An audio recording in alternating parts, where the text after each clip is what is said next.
Life After Prison. By Silence You. Kabanata 2151 hanggang 2160. Ang pagtitiwala ni Severin ay nagdulot ng ngiti sa mga mukha ng Pickmasters. Ang kanilang optimismo sa kanya ay makikita sa kanilang desisyon na manatili sa Pearl Light Isle kahit na umalis si Lucian at ang iba pa, mas mababa sa lahat ng markang pagpapahayag ng suporta para kay Severin.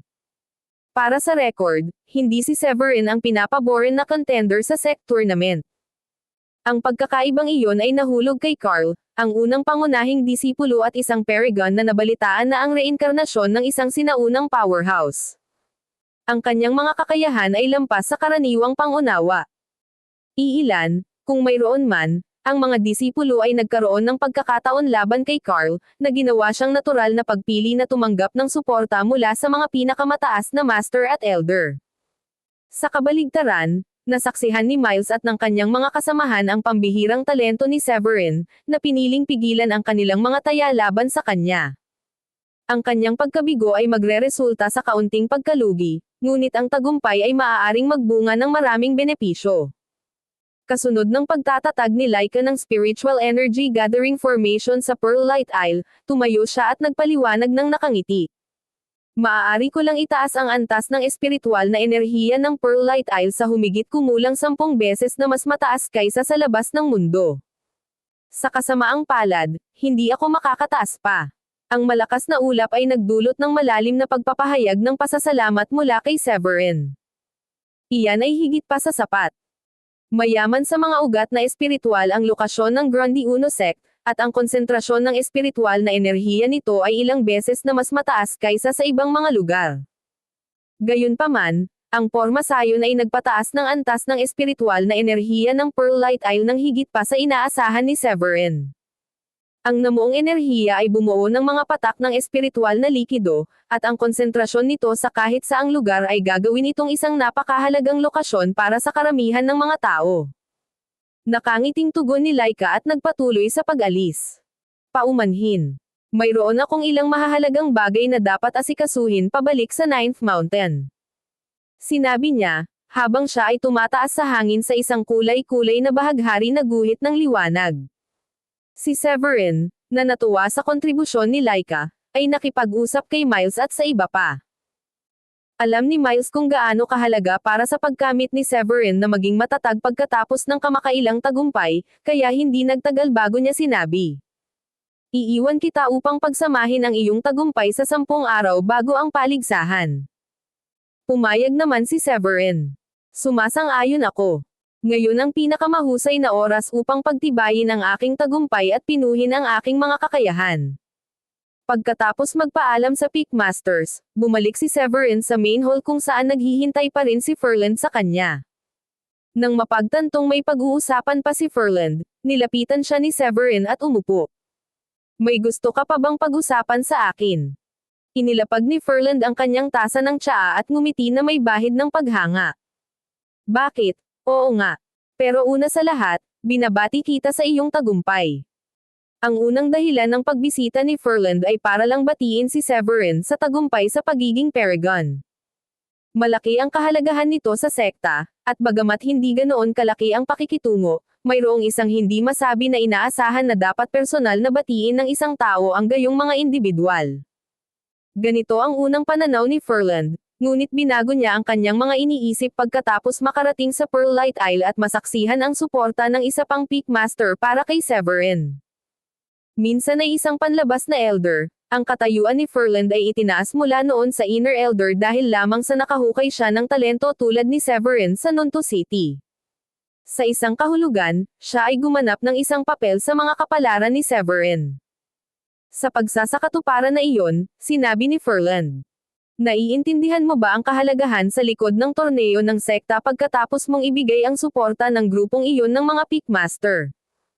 Mga tanong sa isip ni Severin. Hindi ba't ang layunin ng torneo ng sekta na piliin ang magiging young master ng sekta pati na rin ang mga kandidato para sa kota sa Midland? May mga nakatagong pagkakataon kaya? Kasunod ng isang maikling paghinto upang pagnilayan ang kanyang mga tanong, ipinahayag ni Severin ang kanyang pagdududa. Iminumungkahi mo bang may iba pang mga pagkakataon sa likod ng sekta na tournament na ito? Tumango si Furland. Ang 5 pinakamataas na ranggo na disipulo sa torneo ay papayagang makapasok sa Starry Sky Battle Space sa katapusan ng taon. Ito ay naiiba sa iba pang mga lihim na kaharian o mga nakatagong guho dahil ito ang nag-iisang lihim na kaharian na nag-uugnay sa buong 13 estado ng Blue Realm. Ayon sa alamat, ang isang banal na tao ay bumaba mula sa isang mas mataas na mundo mga 100,000 taon na ang nakalilipas upang talunin ito sa kung ano ang ginagawa ngayon sa South Sky. Napaisip si Severin sa gulat. Starry Sky Battle Space. Isang malawak na lihim na kaharian na nagdudugtong sa buong Blue Realm. Ang gawain ng isang banal na nilalang. Ang nasabing battle space ay matatagpuan sa itaas ng Nine Heavens, na tahanan ng maraming kayamanan at mahahalagang halaman.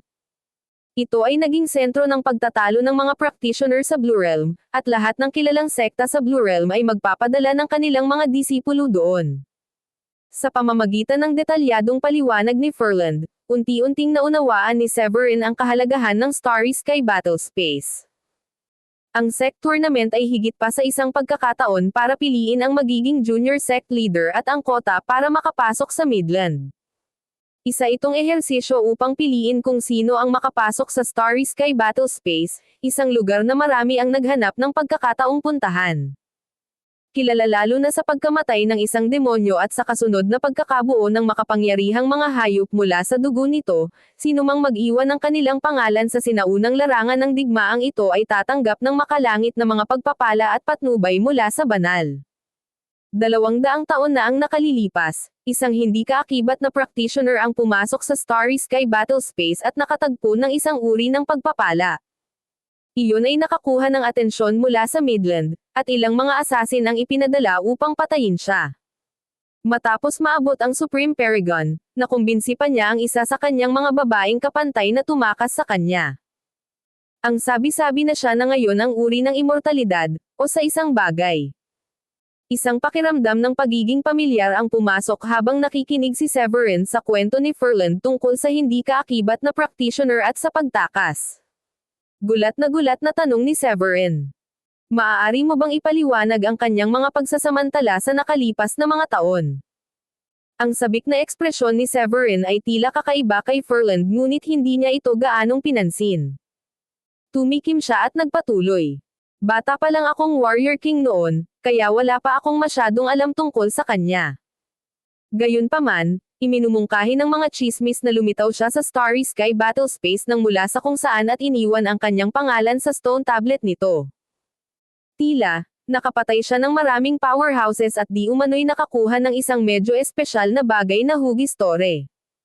Mula noon, lumaki siya mula sa mga 10 na taon hanggang sa mas kaunti ang pag-unlad mula sa Paragon hanggang sa mas kataas-taasang mga taon.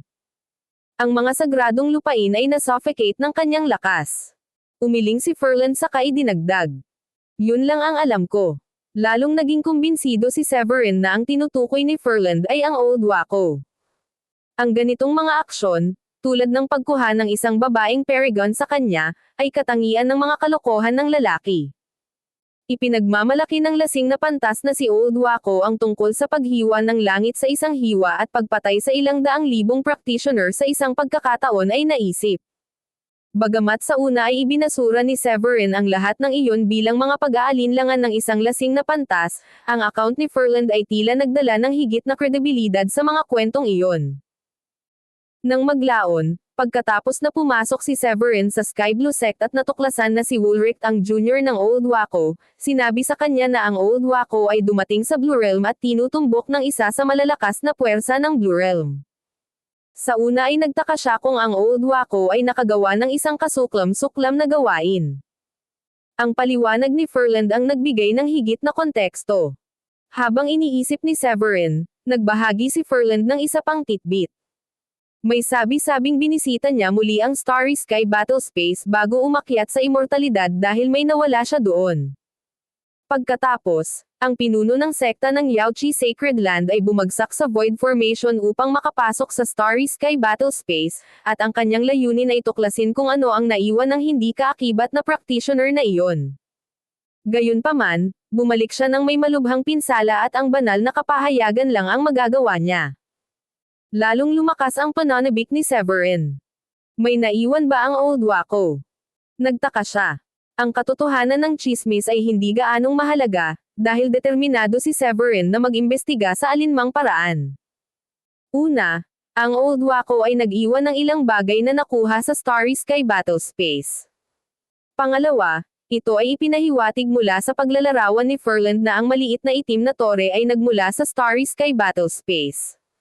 Napansin ni Ferland ang nag-aalalang ekspresyon ni Severin at nanunukso. Nasa sabik na tumayo siya. Binanggit niya ang Starry Sky Battlespace upang ipakita ang kanyang sinseridad kay Severin, pati na rin ang isang kahilingan kay Severin. Gayunpaman, mas mahalaga ang malapit na SEC tournament, kaya ang anumang nauugnay sa Starry Sky Battlespace ay maaaring ipagpaliban sa ibang araw. Tumawa si Severin bilang tugon sa mapaglarong komento ni Ferland. Ang mapang akit na ito ay mahirap pigilan. Magandang malaman.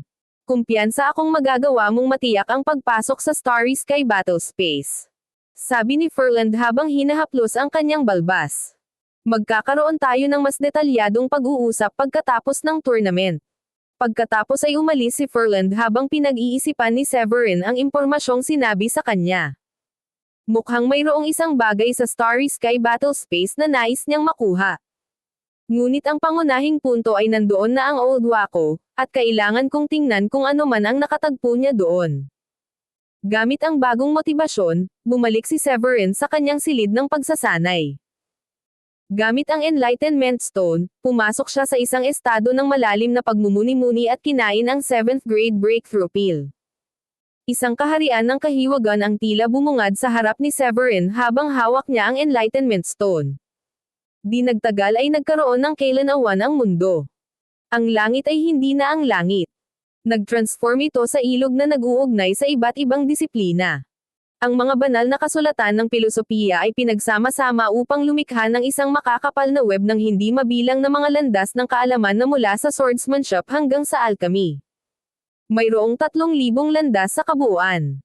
Habang nag-iilaw ang Enlightenment Stone sa kamay ni Severin, ang kanyang espiritu ay tila lumampas sa kanyang pisikal na katawan at gumala sa kalawakan. Ang mga landas ay umalangaw-ngaw sa kanyang isipan, at si Severin ay nakakuha ng kaliwanagan nang iwaksi niya ang kalituhan na nagtagal. Sa parehong oras na iyon, ang Sev Breakthrough Pill na kanyang nainom ay nagsimulang matuno sa purong nakapagpapagaling na kapangyarihan na dumaloy sa kanyang buong katawan. Ang kanyang kamakailang pambihirang tagumpay, kasama ng pagbubuhos ng malawak na kapangyarihang panggamot, ay nagpasigla sa kanyang pagsulong sa espiritual na enerhiya. Nagpunta siya mula sa inisyal na yugto hanggang sa kalagitnaan ng yugto, huli na yugto, at sa wakas ay nasa tuktok na yugto sa loob lamang ng maikling panahon. Sa ilalim ng kaliwanagan ng mga landas na iyon, hindi gaanong binigyang pansin ni Severin ang paglago ng kanyang natamo. Siya ay pumasok sa isang estado ng malalim na pag-unawa habang hinihigop niya ang nakapalibot na enerhiya at hinuhubog ito sa kanyang sariling pag-iral. Ang mabilis na pagtaas ng tagumpay ay hindi lamang ang naranasan niya, nasaksihan niya ang isang malalim na pagbabago sa kanyang kaalaman sa espada. Sa pagkakaroon ng malaking tagumpay sa Sky Soil Heptagold Sword Energy, ang magulong espada ni Severin ay nakapag-utos ng libu-libong mga espada. Sa loob ng kanyang energy core, ang virtual sword energy ay nagkaroon ng tunay na anyo na kahawig ng isang parang buhay na espada na nababalot ng mapanirang enerhiya. Maraming mga hindi pangkaraniwang phenomena ang ipinakita sa panlabas na mundo. Sa pag-unlad ng kaliwanagan ni Severin, ang mundo ay nanginig at umalangaw-ngaw sa isang matunog na landas na parang dagandong ng isang malaking kampana. Ang mga phantasmal na dragon at phoenix ay lumipad sa himpapawid, at ang maraming landas ng swordsmanship ay mahigpit na nagsalubong. Ang espada na kabilang sa mga eskrimador ng sekta ay hindi mahahalata na nanginginig, na parang nagbabadya ng pagdating ng kanilang hari. Makalipas ang kalahating araw, lumabo ang paningin ni Severin at nagsimulang maglaho ang mga landas. Tapos na ba? Isang pakiramdam ng pagkawala ang bumalot kay Severin. Ang kalahating araw ng kaliwanagan ay parang isang panandaliang sandali, at isang kawalang hanggan. Napatingin siya sa batong naging pulbos na. Mabilis iyon. Gayunpaman, bahagyang natigilan si Severin nang pinalawak niya ang kanyang divine senses upang i-scan ang kanyang energy core. Ang kanyang antas ng paggamit ay hindi inaasahang umabot sa peak stage level 1 Paragon, at hindi magtatagal bago niya naabot ang antas ng 2. Ang napakatinding kapangyarihang dumaloy sa loob niya ay parang ang pagbagsak ng bundok at ang paglikha ng mga lamat sa lupa ay maaaring makamit sa isang pag-indayog lamang ng kanyang kamay o isang selyo ng kanyang mga paa. Ang mga banal na pamamaraan ay parang larong pambata sa kanya. Huminga ng malalim para pakalmayan ang sarili, pinagmasdan ni Severin ang madilim na dilaw na liwanag na ibinubuga ng isang maliit na espada sa kanyang energy core at nakita ang gintong dagat na marahang dumuduyan dito. Nagpakita ba ang tunay na espada sa isang malakas? Napataas ang kilay ni Severin dahil sa pagtataka.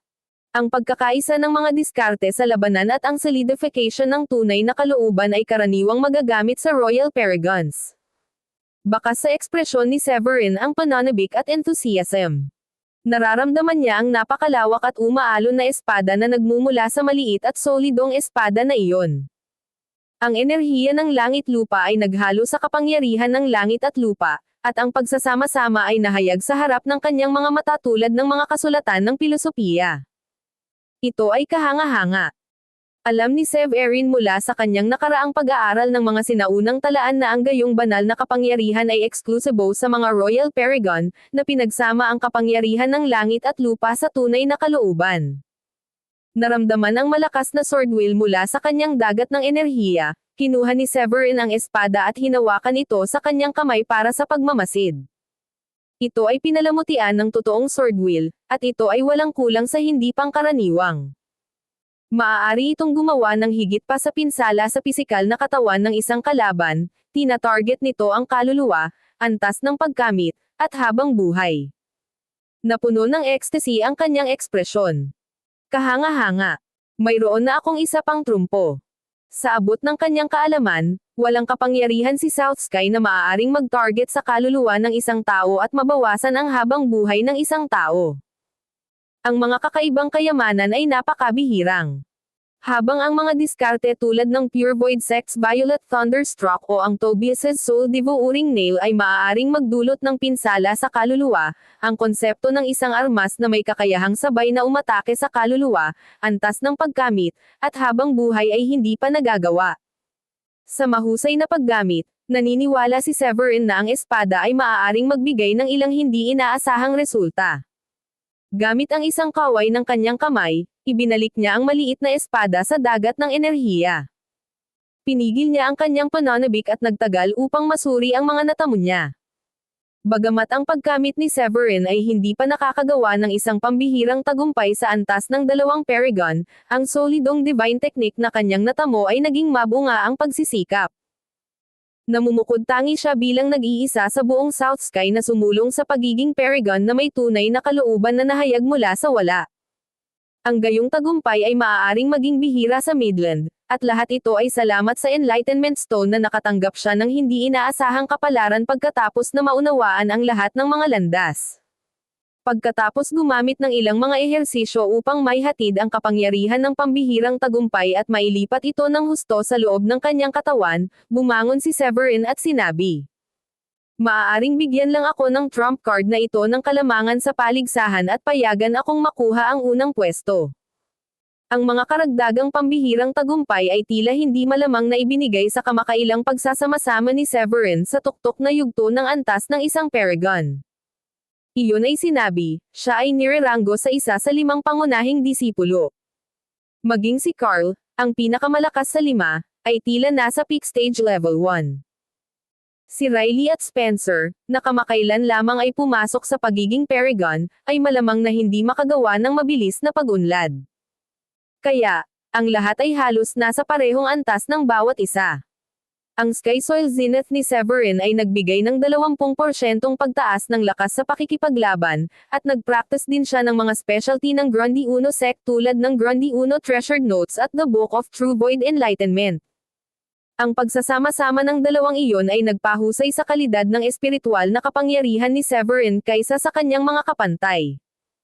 Ang pagperpekto sa Sky Soil Heptagold Sword Energy ay nagpapataas ng kanyang lakas sa pakikipaglaban na mas mataas kaysa sa mga practitioner na kapareho niya. Sa kasalukuyang estado ni Severin, maaari niyang hawakan ang kanyang sarili laban sa mga antas ng 2 Paragon at palayasin ang mga antas ng 3 nang hindi inilalagay sa isang dehado. Pagkatapos ng lahat, ang kanyang kapangyarihan sa pakikipaglaban ay umabot na sa karaniwang level 3 Paragon. Kung sasabak si Severin sa isang paghaharap sa isang level 3 Paragon, kung gayon ang kanyang mga trumpeta ay maaaring maging salik sa pagtukoy para sa mas malakas na partido. Ang gayong maliit na margin ay hindi dapat maliitin, dahil 3 lamang sa mga pangunahing disipulo ang nakamit na ang pagiging Paragon. Natagpuan ni Severin ang kanyang sarili sa mataas na espiritu. Kasunod ng kanyang kaliwanagan, pinili niyang huwag agad lumabas mula sa pag-iisa. Sa ilang araw na natitira bago ang SEC tournament, nilayon niyang pinuhin pa ang kanyang mahiwagang kapangyarihan at i-optimize ang kanyang paghahanda sa pagiging perpekto. Tulad ng ipinaliwanag sa kanya ng mga Peakmaster at ni Furland, tanging ang taong lumabas sa tuktok ang magiging kwalipikadong tumuloy sa Midland.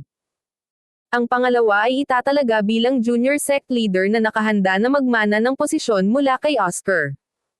Bagamat ang junior sect leader ay isang promising na posisyon gayunpaman, si Severin ay may mas matinding pagnanais na makipagsapalaran sa Midland.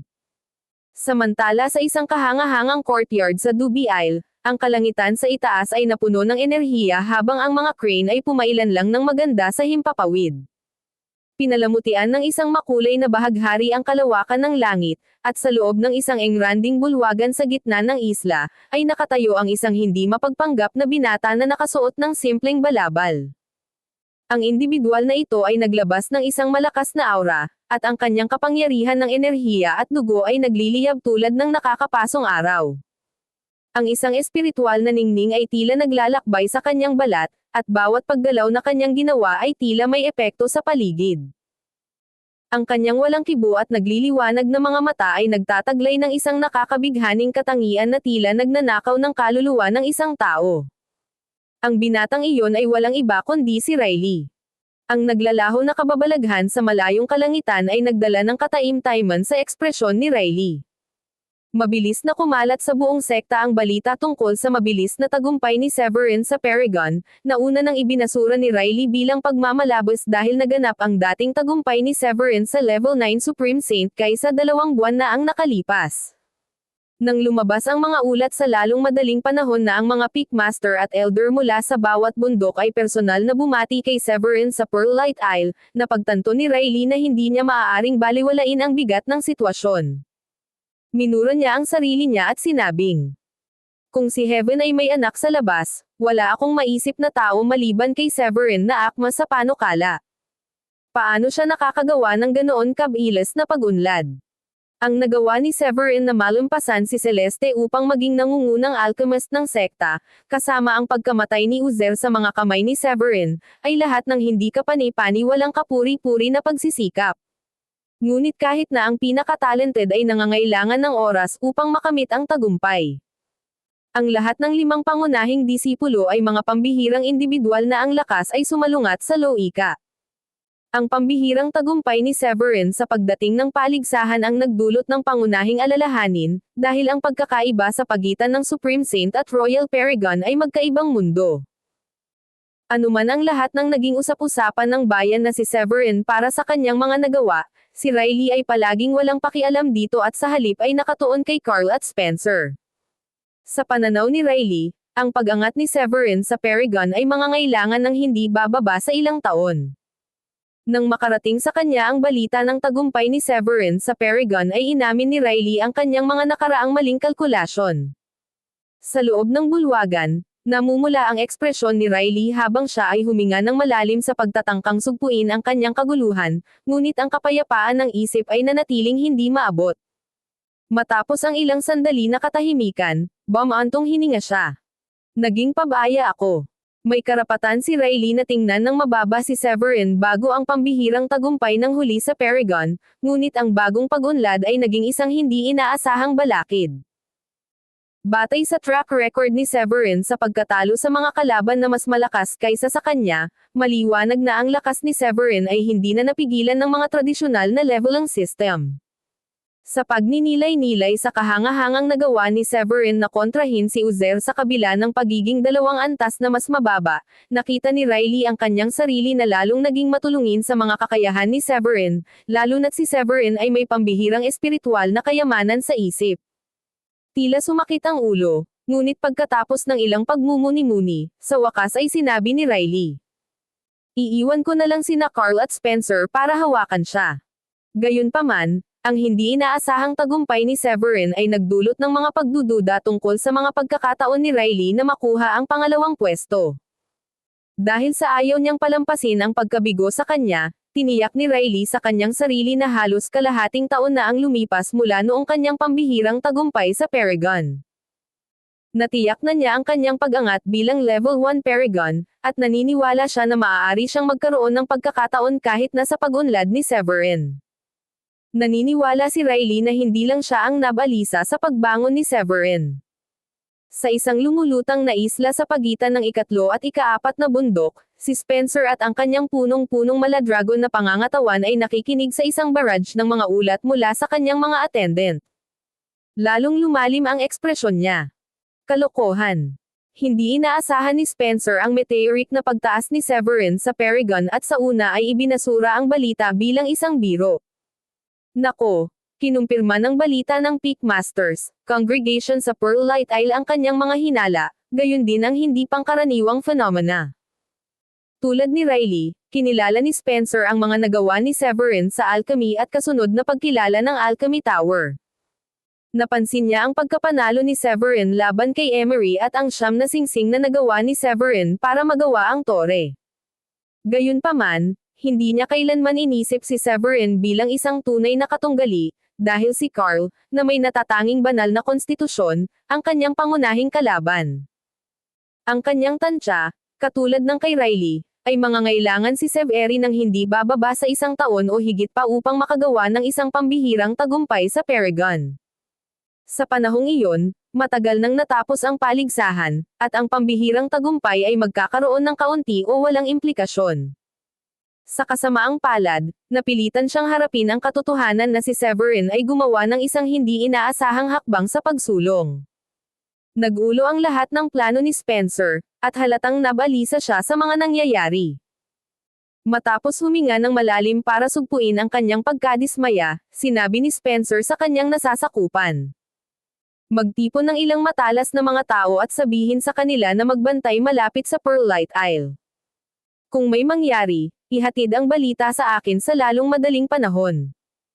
Oo, Ginoo. Sagot ng nasasakupan. Agad siyang tumalikod at umalis para gawin ang sinabi ni Spencer. Matagal nang makaalis ang nasasakupan, inilipat ni Spencer ang kanyang atensyon pagkatapos tumingin sa malayo. Ang kanyang ekspresyon ay unti-unting nagbago, at isang pahiwatig ng pagpatay na layunin ay nagsimulang gumapang. Making a breakthrough to Royal Paragon means nothing. Nasa peak stage level 1 Paragon na ako ngayon. Ako na ang susunod na sect leader. Alam ni Spencer ang kanyang mga limitasyon at sa gayon ay alam niya ang kanyang kababaan kay Carl. Kahit na itinuring niya si Carl bilang isang katunggali, alam niya na ang pag-secure ng isang panalo laban kay Carl sa paligsahan ay napakalaking hamon. Maraming mga kadahilanan ang naglalaro na humantong kay Spencer na hindi gaanong kumpiyansa, at kasama rito ang background ni Carl na maraming trump card. Ang pag-aayos para sa pangalawang lugar ay isang makatwirang kompromiso, ngunit ang biglaang pag-akyat ni Severin ay nakagambala sa kanyang plano, na ginawa siyang maingat sa kung ano ang maaaring maghintay kapag kaharap si Severin. Si Riley, na pumangatlo sa mga pangunahing disipulo, ay ilang dahilan ng pag-aalala para kay Spencer, ngunit itinuring siya ni Spencer na bahagyang mas mababa kaysa kay Severin. Ang balita tungkol sa mga nagawa ni Severin laban kay Uzier at Sean sa panahon ng ekskursyon sa mga guho ng Wildfire ay nagpapataas lamang ng kamalayan ni Spencer sa lakas ni Severin. Sa isang espiritual na isla malapit sa unang bundok, kung saan nakatayo ang isang kahangahangang palasyo sa lahat ng kaluwalhatian nito, isang espiritual na liwanag ang bumalot sa buong paligid na parang mga dragon na pinagsama sa isang banal na sayaw. Sa loob ng palasyo ay may isang makisig na lalaking nakadamit na nakaupo sa pagmumuni-muni. Gumawa siya ng malakas na aura na tila nagdulot ng maririnig na friction sa kawalan. Ilang piling disipulo ang tahimik na nakatayo sa magkabilang gilid ng bulwagan, at si Sandy ay tila may pinakamasalimuot na halo ng mga galaw sa kanilang lahat. May mga pantay na bahagi ng pagkabigla at inggit. Ipinatawag sila ni Carl dahil sa mga pangyayari sa pagtatapos ni Severin, na ikinabigla ni Sandy dahil hindi niya inaasahan ang mabilis na pag-unlad ni Severin. Sa panahon nila sa Arctic Heights, ang nakuha ni Severin ay tumugma sa Level 8 Supreme Saint ni Sandy, ngunit mula noon ay tumaas ito sa mas mataas na taas. Sa kabila ng matagal niyang pakikasama kay Carl, hindi pa nasaksihan ni Sandy ang pag-akyat ni Carl mula sa Supreme Saint tungo sa Paragon sa loob ng isang taon. Habang nakikipagbuno si Sandy sa gulat, umalangaw-ngaw ang boses ni Carl mula sa itaas na may tono na ikinatigilan ni Sandy na hindi makapagsalita. Sa wakas, ang sekta ay gumawa ng isang kalaban na maaaring seryosohin. Sabi ni Carl na walang kahit katiting na galit. Humigop ng mainit na tsaa si Carl sa mahinahon at maayos na boses. Nang sabihin sa kanya na si Severin ay gumawa ng isang pambihirang tagumpay sa Paragon, ang unang naisip ni Carl ay sorpresa at pagkalito.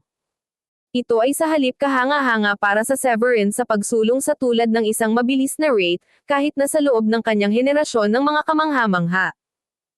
Inaasahan ko noong una na maaabot niya ang pagiging Paragon ng mas maaga sa susunod na taon. Sinong mag-aakala na dumating ito ng ganoon kaga?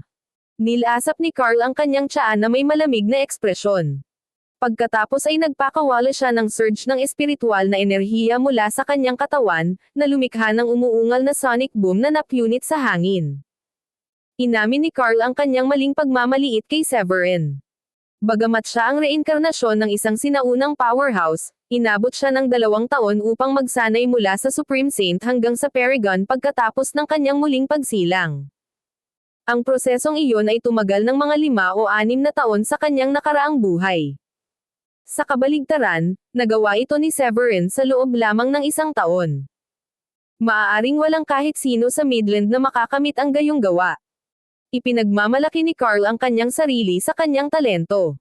Ang bilis ni Severin ay maaaring maging kahanga-hanga, ngunit si Carl ay biniyayaan ng lahat ng bagay na kanyang minana mula sa kanyang nakaraang buhay bilang isang Royal Paragon. Walang ordinaryong Paragon ang maaaring umasa na ikumpara ang kanilang sarili sa kanya. Bukod dito, si Carl ay muling nagkatawang tao dahil lamang siya ay hinimok ng isang malakas na pagnanais para sa immortalidad sa ginintoang panahon. Kailangan niyang masiguro ang kanyang lugar sa Grundy Uno Sacred Land ng Midland sa lahat ng bagay, at hindi niya maaaring pahintulutan ang sinuman na sirain ang kanyang mga plano. Sa isang kislap ng determinasyon, inilapag ni Carl ang kanyang tasa ng tsaa ng malakas at nagpahayag sa malamig na tono. Target ko ang unang pwesto sa paligsahan. Walang makakapidyo sa akin na makamit iyon at makapunta sa Midland. Agad na sinimulan ng mga nakapaligid na alagad na purihin si Carl. Pinuri siya ng isang batang Level 8 Supreme Saint. Kakagawa lang ni Severin ng isang pambirang tagumpay sa Paragon. Hinding-hindi siya mananalo laban sa iyo. Tumanggo naman ang isa pang alagad. Oo, Level 2 Paragon ka na ngayon. Ang kanyang mahinang lakas ay masusukat lang hanggang sa isang daliri mo. Naramdaman ni Sandy na labis na minamaliit si Severin habang nakikinig sa lahat ng pambabola. Dahil nakita niya ang mga kakayahan ni Severin sa Arctic Heights, alam niyang may higit pa sa kakayahan ni Severin.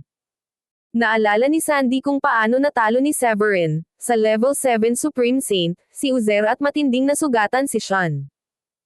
Sa kabila ng katayuan ni Uzer at Sean bilang mga kababalaghan sa kanilang mga sekta, ginawan sila ni Severin ng magaan. Sa kabila ng kanyang magandang intensyon na magsalita, hindi niya nagawang ipahayag ang kanyang pag-aalala dahil alam niyang maaaring magudyok ng kaguluhan ang kanyang mga salita. Napangisi si Carl sa kanilang papuri, na matagal nang napagod sa parehong lumang pambabola. Bagamat mataas pa rin ang kanyang ulo sa pagmamalaki, hindi niya hinayaang mapunta sa kanyang ulo ang papuri at sa halip ay kinilala ang meteoric at hindi pa nagagawang pagtaas ni Severin. Matapos maipan ang kanyang mga iniisip, napaisip si Carl sa kanyang sarili. Makikita natin ang tunay mong galing pagdating ng paligsahan ng sekta. Wala sa mga nakababatang pangunahing disipulo ng sekta ang nakakuha ng atensyon ni Carl. Maging si Spencer, ang pangalawang pangunahing disipulo na may banal na konstitusyon, ay tiningnan bilang isang maliit na batik sa mga mata ni Carl. Ang biglaang pagbangon ni Severin ay isang pagsabog ng nakakapreskong pananabik para kay Carl, at sabik siyang maramdaman kung gaano kalakas ang nangungunang alchemist at mahuhusay na swordmanship ng sekta. Sa Pearl Light Isle, natapos na ni Severin ang kanyang pag-iisa at pinagsama-sama ang kanyang pagkamit ng lubusan. Ang kanyang maharlika at mabundok na aura ay napigilan, at ang sinumang tumitingin sa kanya ay mapagtatanto na siya ay tila bumalik sa kanyang dating, walang aura na sarili. Gayunpaman, ang kanyang ubod ng enerhiya ay nagmula sa isang gininto-ang kinang na nagpapatunay sa kanyang kakilakilabot na lakas. Level 2 Paragon ay abot kamay na ngayong ako ay nasa peak stage level 1 Paragon. Pahayag ni Severin. Naramdaman niya ang napakalaking espiritual na kapangyarihan sa loob niya, at bawat hininga na kanyang ibinuga ay nagresulta sa isang kakilakilabot na kislap ng kapangyarihan na tumakip sa kanyang katawan ng kanyang nagliliyab na laban ng espiritu. Nang mabuksan ang pinto at maramdaman ang lumalakas na tindi ng nakamamatay na aura, nalungkot si Severin. Nakakahiya na ang torneo ay sa loob ng ilang araw. Wala nang maraming oras na natitira upang gumawa ng anumang karagdagang mga tagumpay. Matapos gumugol ng higit sa kalahating buwan sa pag-iisa, at italaga ang nakaraang 2 araw sa pagkakaroon ng kaliwanagan sa pamamagitan ng Enlightenment Stone, nauubos na ang oras. Ang anumang karagdagang tagumpay ay nangangailangan sa kanya na maghintay man lang hanggang sa matapos ang paligsahan. Ang pagsira ng masyadong mabilis ay maaaring mas makapinsala kaysa sa mabuti. Bulong niya habang papalabas ng training room. Pinakamahusay na gamitin ang oras na ito upang maasa ang aking espiritual na kapangyarihan. Si Dayan at ang iba pang mga batang babae, na nagsasanay ng mga diskarte sa pakikipaglaban kay Celine, ay binati si Severin sa kanyang paglitaw. Severin, nakalabas ka na sa wakas. Ngumiti siya at naglakad papunta sa masigasig niyang asawa. Oo, magkasama tayo ng ilang oras bilang isang pamilya bago ang paligsahan. Nitong mga nakaraang araw ay nakita ni Severin na nakatutok sa pagpasok sa pagiging Paragon, na naglalayo ng oras sa kanyang pamilya. Dahil ang kanyang natamo ay umabot na sa antas na iyon, kaya niyang maghinay-hinay at magsaya ng ilang sandali kasama ang kanyang mga minamahal na asawa at anak na babae. Nang gabing iyon, nagtipon ang lahat sa Pearl Light Isle sa courtyard upang ipagdiwang ang tagumpay ni Severin. Nagtaas sila ng maraming toast kay Severin, na hindi tinanggihan ni Severin. Nang mabusog na ang lahat sa paglipas ng hating gabi at umatras sa ginhawa ng kama, ginugol ni Severin ang isang gabing puno ng pagnanasa kasama si Dayan. Sa sumunod na mga araw, tinuruan ni Severin si Celine ng mga diskarte sa pakikipaglaban, naglaro ng chess kasama ang mga elder, at nag-relax bago ang paligsahan ng sekta. Umugang ang kagalakan ng wala ang sekta habang nalalapit ang paligsahan, at maraming mga alagad sa bawat sulok ng sekta ang naghanda ng patagang paghahanda upang subukan at tunguhin ang mataas na ranggo sa paparating na paligsahan.